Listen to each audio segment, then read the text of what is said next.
The rain had not stopped for 3 days. It came down in cold sheets, turning the dusty roadside into a muddy mess. People rushed past with umbrellas, avoiding eye contact, avoiding responsibility. At the corner of a broken street stood a tiny kiosk. It was barely held together with rusted metal sheets and faded wood. A flickering bulb hung from a wire, swaying in the wind. Inside, a poor woman named Amina sat quietly. She counted the few coins in her hand. Not enough, not even close. Her stomach growled, but she ignored it. Hunger had become a familiar companion. She glanced at the pot beside her. A little rice, some lentils. That was all she had left for the day. If she ate now, she wouldn't have anything for tomorrow. She sighed softly. Then footsteps approached. Slow, hesitant, weak. Amina looked up. 3 boys stood in front of her kiosk. They were identical. Same thin faces, same hollow eyes, same torn clothes clinging to their small bodies. Twins, no. Triplets. They couldn't have been more than 8 years old. The smallest one stepped forward. Can we have something to eat? His voice trembled. Amina froze. She looked at her pot, then at the boys, then back at the pot again. She knew what that food meant. It was survival. It was tomorrow. But those boys, they looked like they hadn't eaten in days. Please, another one whispered. We'll work. We can clean anything. Amina swallowed hard. Her heart tightened. She had nothing to give. Nothing except that one pot of food. The rain grew louder. People passed by, pretending not to see. Amina made her decision. Come inside, she said quietly. The boys looked at each other in disbelief. Really, one asked. She nodded. They stepped into the tiny kiosk, dripping wet, shivering. Amina poured water into 3 metal bowls. Then she picked up the pot. For a moment, her hands trembled. This was everything she had. Everything. She closed her eyes and served them all. Every last grain. The boys stared at the bowls as if they couldn't believe it. Eat, Amina said gently. They didn't wait. They devoured the food like they were fighting time itself. Amina watched silently. A strange warmth filled her chest. Hunger still clawed at her stomach, but something else replaced it. Peace. After a few minutes, the boys slowed down. Their faces softened. Color returned to their cheeks. The smallest one looked up at her. Why did you help us? He asked. Amina smiled faintly. Because someone should. The boys exchanged glances.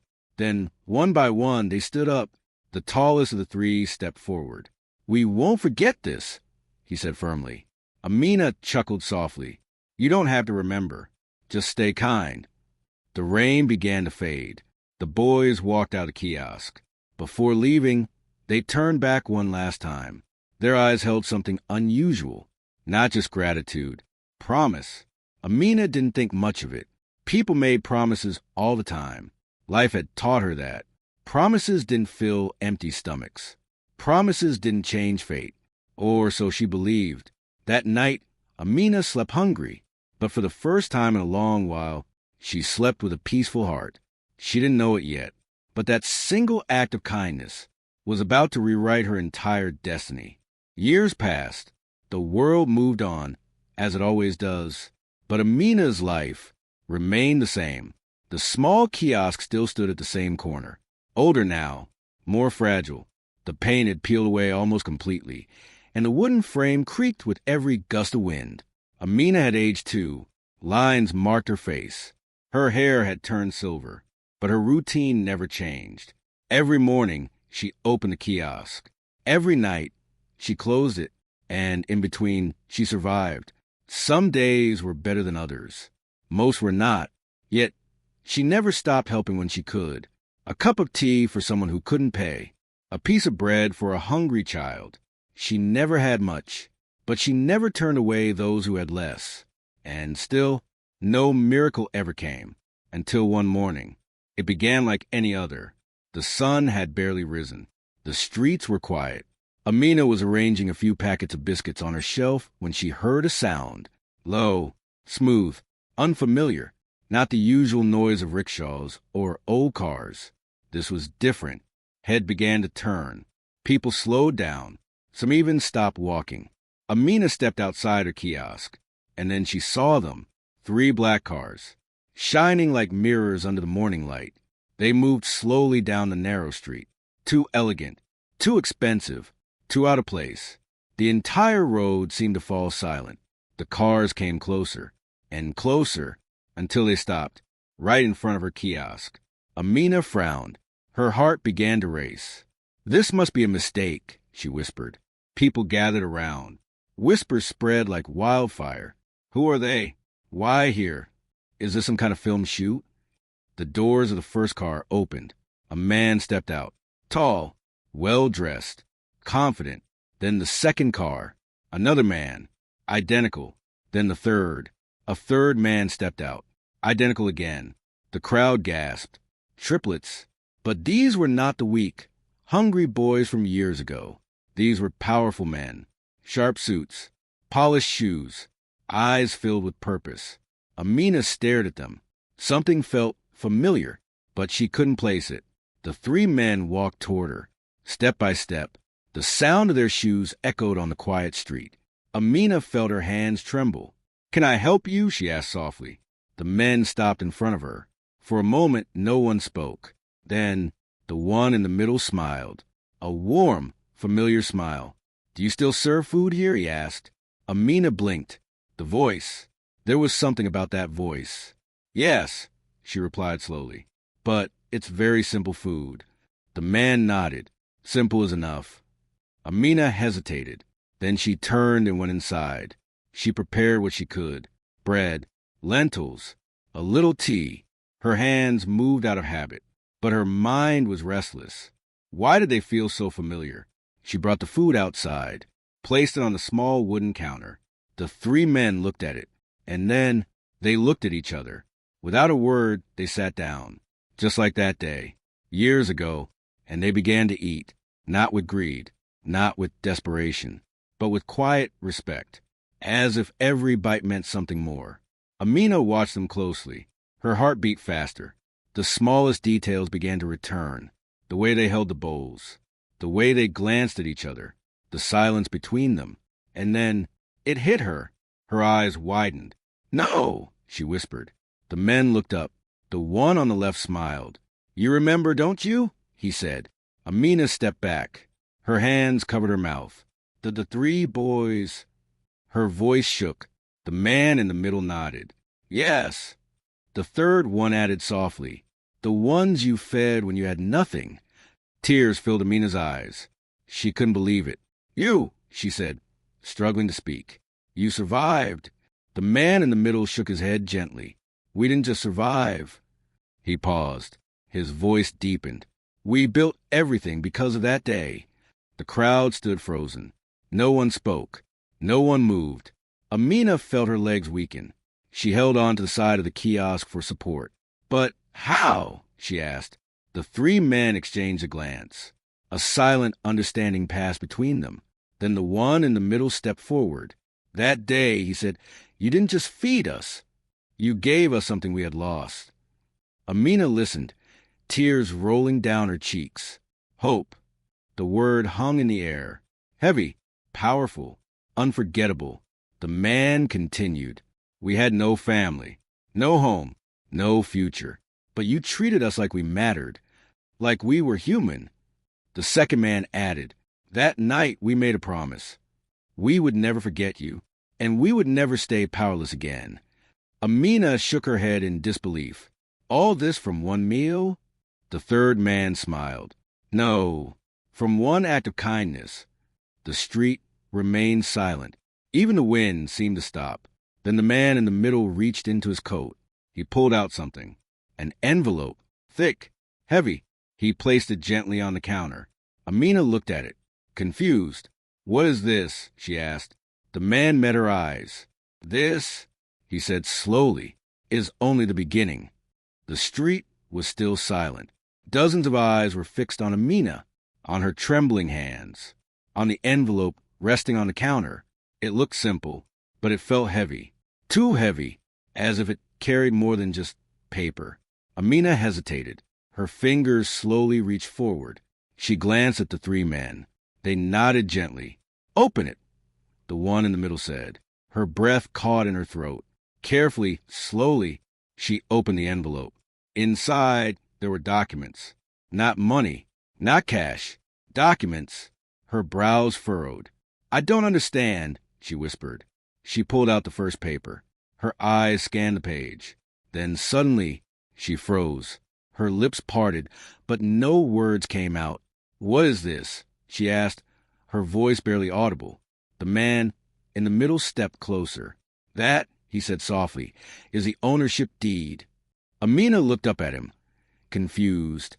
Ownership of what? The second man answered this time. Of this land. Amina blinked. This kiosk, she asked. The third man shook his head. No, he pointed around. The entire block. Amina's heart skipped a beat. She looked around her. The broken road, the nearby shops, the old buildings. This is mine, she whispered. The man nodded. From today, yes. The crowd erupted into whispers. Shock spread like fire. But Amina stood frozen. Her mind couldn't process it. This isn't possible, she said quickly. There must be some mistake. The man in the middle smiled gently. There is no mistake. He paused, then added, We bought it for you. Amina staggered back. For me? Her voice broke. Why would you do this? The three men exchanged a look, and this time their expressions changed. It wasn't just gratitude anymore. It was something deeper, something heavier. The second man stepped forward. Because what you gave us was never small. Amina shook her head. I only gave you food. The third man spoke quietly. No, you gave us a reason to keep going. Amina clutched the papers tightly. Her hands trembled. Tears blurred her vision. I don't deserve this, she said. The man in the middle looked at her with intensity. You do. A pause. Then he added something unexpected. And this is not even the most important thing. Amina looked up, confused. If this isn't the most important thing, then what is? She asked. The three men fell silent. For a moment, none of them spoke. Then the man in the middle took a deep breath. There's something we never told you, he said. Amina felt a strange unease. What is it? She asked slowly. The man glanced at his brothers. They nodded. It was time. He turned back to Amina. That day, he began, when we came to you, we weren't just hungry. Amina frowned slightly. What do you mean? The second man continued. We had just run away. Amina's eyes widened. Run away? From where? The third man answered. From a place we were never supposed to escape. A chill ran down Amina's spine. She gripped the edge of the counter. What kind of place? She whispered. The three men looked at each other again. Their faces darkened. Pain flickered in their eyes. Then the man in the middle spoke. It was an orphanage. Amina exhaled softly, but something in his tone didn't sound right. What's wrong with that? She asked. The man's expression hardened. It wasn't a normal orphanage. Silence fell. Heavy, uncomfortable. Amina felt her heartbeat in her ears. Then what was it? She asked. The second man leaned closer. His voice dropped. It was a place where children disappeared. The words hit like thunder. Amina gasped. Disappeared? The third man nodded slowly. No records. No questions. No one came looking. Amina felt her legs weaken again. That's impossible. The man in the middle shook his head. It isn't. He paused, then said something that made the air feel colder. We were next. Amina covered her mouth in shock. The crowd stood frozen, listening. Not a single sound. We escaped that night, the second man said. We didn't know where to go. We didn't know who to trust. The third man added, we hadn't eaten in 2 days. And then he looked directly at Amina. We found you. Tears streamed down Amina's face. Her chest tightened. You saved us, she whispered. The man in the middle nodded slowly. Yes. A long silence followed. Then Amina looked down at the papers again, her hands still trembling. But how did you go from that to this? She asked. The three men smiled faintly. The second man spoke. After that day, everything changed. We worked. We learned. We fought. We never forgot where we came from. The third man added, and we never forgot who helped us survive. Amina wiped her tears. Her voice was soft. I'm just glad you're safe. The three men looked at her, and for the first time, there was hesitation in their eyes. The man in the middle spoke again. There's one more thing. Amina felt her heart tighten. What now? She asked. He looked at her carefully, almost cautiously. That place, he said slowly, it still exists. The air turned cold. Amina's breath stopped. And children are still there. The words echoed in Amina's mind. It still exists. She felt a chill run through her entire body.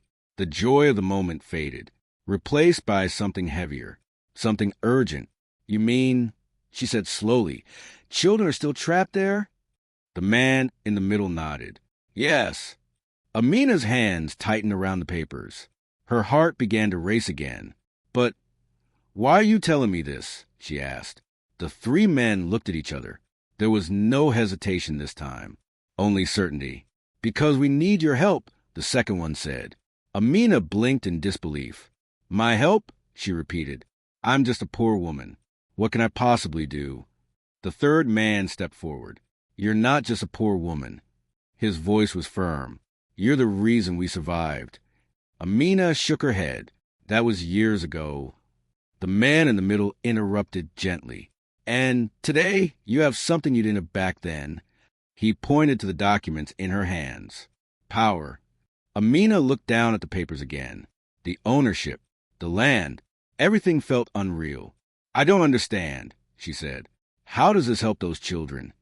The second man explained. That orphanage is built on land connected to this block.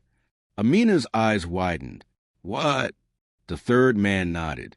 It operates in the shadows. No one questions it because no one owns the surrounding area. He paused. But now you do. The realization hit her, like a sudden wave. You're saying I can expose them? She asked. The man in the middle gave a small smile. Not alone. We'll be with you. Amina's heart pounded. Fear crept in. This sounds dangerous, she whispered. The second man didn't deny it. It is. Silence. Amina looked around her small kiosk, the place where she had spent her entire life, the place where she had struggled, suffered, survived. She had never imagined stepping beyond it, never imagined being part of something this big. I don't know if I'm strong enough, she admitted. The third man spoke softly. You were strong enough to give away your last meal. Amina's eyes filled with tears again. That was different. The man in the middle shook his head. No, it wasn't. He stepped closer. That day, you chose courage over fear. Today, we're asking you to do the same. Amina closed her eyes, her mind filled with images. 3 hungry boys, empty bowls, rain falling, a choice, one small decision that changed everything. And now, another choice stood in front of her. But this time, the stakes were higher, much higher. What happens if we do nothing? She asked quietly. The second man answered immediately. More children disappear. Amina's chest tightened. And if we act, the third man replied, we can stop it. A long pause followed. The air felt heavy with expectation. The crowd that had gathered earlier was still there, listening, watching, waiting. Amina opened her eyes. Her fear hadn't disappeared, but something else had risen alongside it. Determination. She took a deep breath, then looked at the 3 men. What do I have to do? She asked. A faint smile appeared on their faces. The man in the middle nodded. That's all we needed to hear. He reached into his coat again. This time, he pulled out a folder, thicker than the envelope, filled with documents, photographs, reports. He placed it on the counter. Amina opened it slowly. Her eyes moved across the pages, and with each page, her expression changed. Shock, horror, disbelief. These are children, she whispered. Photographs of frightened faces stared back at her. Names, dates, notes, some marked missing, some marked unknown. Amina's hands began to shake again. How is this still happening? She asked. The second man answered, because no one has proof strong enough to shut it down. The third added, and no one with the right authority to challenge it. Amina looked up. And now that's me? The man in the middle nodded. Yes. He paused, then added something unexpected. But there's something else you should know. Amina felt her stomach drop. What now? She asked. The three men exchanged a serious look. Then the second man spoke. That place, it's not run by strangers. Amina frowned. What do you mean? The third man answered slowly. It's run by someone powerful. The air grew tense. How powerful? Amina asked. The man in the middle looked directly into her eyes. Powerful enough that people are afraid to speak his name. Amina's heart skipped a beat. Who is he? She whispered. A long pause. Then the man said something that made everything even more dangerous. He owns half the city. The crowd gasped. Amina felt the ground beneath her shift. This is madness, she said. You're asking me to stand against someone like that? The second man nodded. Yes. The third added, because no one else will. Amina looked at them, really looked at them. These were no longer just boys she had once helped. They were men who had survived something terrible, men who had built power from nothing. And now they were choosing to fight, not for themselves, but for others. Amina's fear didn't disappear, but it changed. It became something sharper, something focused. If we do this, she said slowly, there's no turning back, is there? The man in the middle shook his head. No. Silence. Then Amina nodded. Then we don't turn back. The three men smiled, not with relief, but with respect. The decision had been made. But none of them knew just how deep the story truly went, because the man behind that orphanage was hiding a secret that would shock them all. The night felt heavier than usual. Amina sat inside her small kiosk, staring at the folder, the photographs, the names, the missing children. Each page felt like a weight on her chest. Outside, the street was quiet again, but inside her, a storm had begun. The three brothers stood nearby, silent, focused, waiting. We start tomorrow, the man in the middle said. Amina nodded slowly, but something still didn't sit right. A question lingered in her mind. Why hasn't anyone stopped him before? She asked. The second brother replied, because no one has ever gotten this close. The third added, and those who tried disappeared. Amina swallowed hard. Fear tried to creep back in, but she pushed it down. No more, she whispered. The investigation begins. The next morning, everything changed. Amina wasn't just a kiosk owner anymore.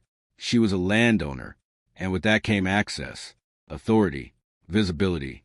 With the brothers' help, she began asking questions, visiting nearby properties, reviewing old records, talking to people who had stayed silent for years. At first, doors closed. People avoided her. Fear was everywhere. But slowly, things began to shift. Because Amina wasn't alone. The brothers used their influence, their resources, their reach, and cracks began to appear. Hidden documents surfaced. Old employees started talking. Stories that had been buried came back to life. And every piece pointed to one place, the orphanage, the confrontation. It happened on a quiet afternoon. The gates of the orphanage stood tall, cold, unwelcoming. Amina stood in front of it, the three brothers beside her, and behind them, authorities, officials, people who could no longer ignore the truth. This is it, Amina said softly. The man in the middle nodded. Yes. She took a step forward. Her heart pounded, but she didn't stop. The gates opened, slowly, creaking like they carried secrets too heavy to hold. Inside, the air felt wrong. Too quiet, too controlled. Children sat in rows, silent, watching, their eyes empty. Amina felt tears rise instantly. This has to end, she whispered. Then footsteps echoed. A man appeared, well-dressed, calm, powerful. His presence alone changed the atmosphere. The air tightened. The guard straightened. Even the officials hesitated. He smiled, a cold controlled smile. "I was wondering when someone would come," he said. His voice was smooth, confident, untouchable. Amina stepped forward. "It ends today," she said firmly. The man looked at her, then at the brothers, and something flickered in his eyes. Recognition. "Well," he said slowly, "this is interesting." Amina frowned. "What do you mean?" The man chuckled softly. "I mean, this reunion was inevitable." The brothers stiffened. "What are you talking about?" the second one demanded. The man stepped closer. His eyes locked onto Amina. And then he said something that shattered everything. "You really don't recognize me, do you?" Amina's heart skipped. Her breath caught. "What are you saying?" she whispered. The man smiled again. But this time, there was something darker in it. "After all these years," he paused, then said, "I'm surprised you forgot your own brother." The ultimate twist. The world seemed to stop. Amina felt like the ground disappeared beneath her. "My brother?" she repeated. Her voice barely existed. The man nodded. "Yes." Memories rushed back. A childhood she had buried. A family she had lost. A brother who had disappeared long ago. "No," she whispered. "It can't be." The man's expression hardened. "You left," he said coldly. "You chose your path. And I chose mine." Amina's eyes filled with tears. This is what you became?" she asked. The man spread his arms slightly. "Powerful, untouchable, feared." The second brother stepped forward angrily. "You destroy children's lives and call that power?" The man looked at him calmly. "I create opportunities," he replied. The third brother clenched his fists. "You destroy them." Silence fell again. Heavy, painful. Amina stepped forward slowly. Her eyes locked onto her brother. "This ends now," she said. Her voice was no longer soft. It was steady, strong, final. Her brother studied her for a long moment. Then he laughed. "You think you can stop me?" he said. But this time, Amina didn't answer. Instead, she stepped aside. The officials moved forward, documents in hand, evidence, proof, voices that could no longer be silenced. The man's smile faded. For the first time, uncertainty appeared. "You don't understand what you're doing," he warned. But it was too late. The truth had caught up. Guards moved in. The operation was shut down. Children were freed. And the man who thought he owned everything lost it all. The ending that no one expected. Days later, the street looked different. Cleaner, livelier, full of life. But the biggest change was Amina. Her kiosk was gone. In its place stood something new. A shelter, a home, for children who had nowhere else to go. The three brothers stood beside her, not as strangers, not as beneficiaries, but as family, not by blood, but by choice. Amina looked at the children playing nearby, laughing, free, safe, and she smiled. Years ago, she gave away her last meal. She thought it was just a small act, but it wasn't.